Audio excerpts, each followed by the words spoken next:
Hello, I'm Darm again. Today's questions are asking, how do narcissistic people react whenever you no longer give them the attention they crave? Perhaps you've been using the grey rock method or maybe going no contact.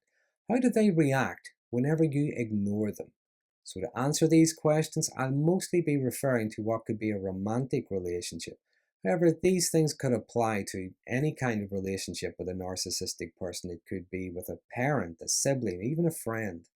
And at the end of the video, I'm going to talk about some of the common threads that run throughout the examples and the reasons behind them. So if you like this video, if you find it helpful or interesting, please consider subscribing to my channel. So just to remind you, narcissism is often characterized by a sense of entitlement, and there can be a lot of arrogance. They can be very self-absorbed.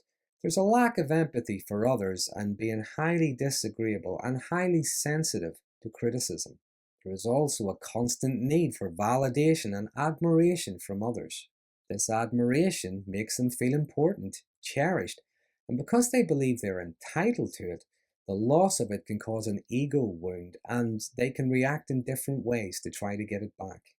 Some of those reactions can be melodramatic, some of them can even be abusive. So what is it happens when you no longer pay them any attention? Well, first of all, if you're ignoring them, they might actually ignore you. Now, there can be different reasons for this. Narcissists can be very competitive. Anything you can do, they can do better. Or if they use the silent treatment during the relationship, they could just be doing the same thing again, hoping they will get the same result.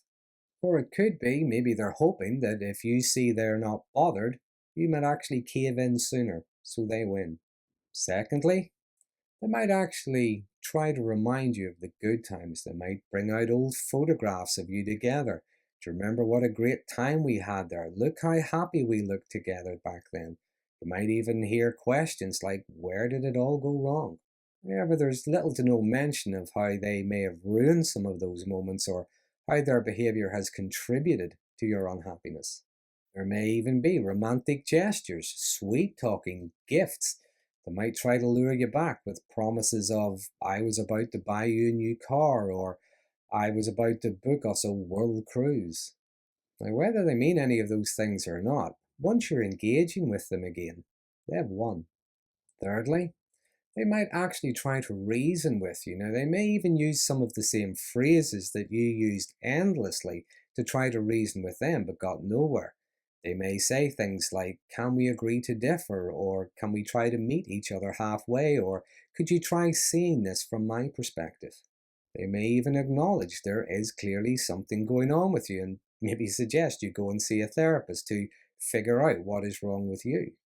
Number four, they might pursue you relentlessly in order to try to grind you down. Now, this could include stalking. They could stalk you in real life, follow you around, or they could stalk you on social media, but not necessarily make a secret of it. They may comment on every picture, every post that you put online. They may put up posts themselves, knowing they're going to get a particular reaction from you, whether you comment or mention it or not. Now, they may think they're acting like in some kind of bizarre romantic comedy and they're going to win you back. Or they may be just desperate to try and get their supply back. Or there could be something more sinister going on. They maybe think it's part of their revenge. Whatever the reason is, it's to let you know they're still around. Number five, they might try to get to you through your friends and through your family. Now, they may contact them as if they're concerned about you, or they might try to destroy that network by ingratiating themselves into their company. So, this could be maybe making it difficult for you to hang around with those people if they're there.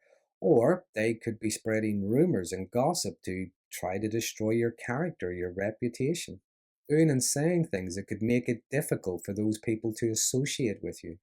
There is some truth in that saying, whenever they can no longer control you, they will try to control how others see you.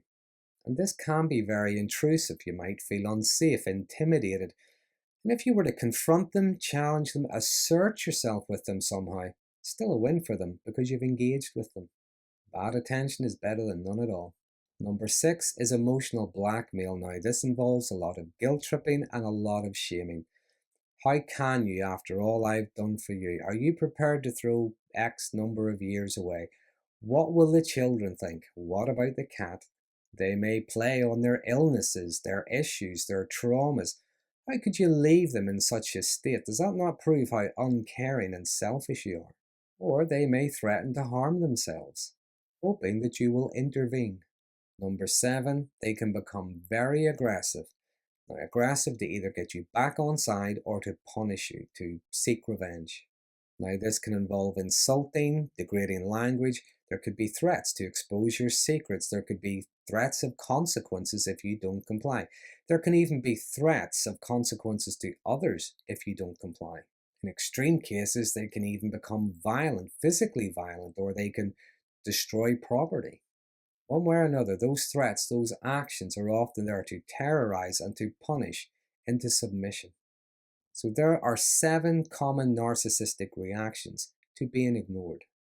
And the reasons behind these behaviors is all about getting their supply back, to try to get that attention back any way they can. Another quality of narcissism is that they can't bear to lose. It can be crushingly humiliating for them, and sometimes they'll even promise the world just to get what they want. But whatever promises they make rarely last. They're often just a means to an end. They can often feel quite justified in their aggressive and toxic behavior. When rejected, narcissistic people can feel disempowered and deeply wounded, and will do whatever they can to protect themselves, now even if that means being ridiculous, manipulative, or in some cases even violent and destructive. And that lack of empathy means they either don't understand or don't really care the impact that their behavior has on others. And when emotionally wounded, narcissists can be quite vindictive, sometimes even sadistic, in their attempts to regain a sense of control and dominance. And narcissists have a long memory. That emotional wound can stay with them for a long time. And I think that by its very nature, narcissism can be very destructive. It tends to destroy things from the inside, things like relationships, workplaces, communities, families even. But when it can no longer destroy things from the inside, they tend to try to destroy them from the outside. So there are just a few of the ways narcissistic people react when you no longer pay them any attention. Now, as always, there's many examples I could have added. Please feel free to use the comment box below. There are some interesting conversations started around these videos.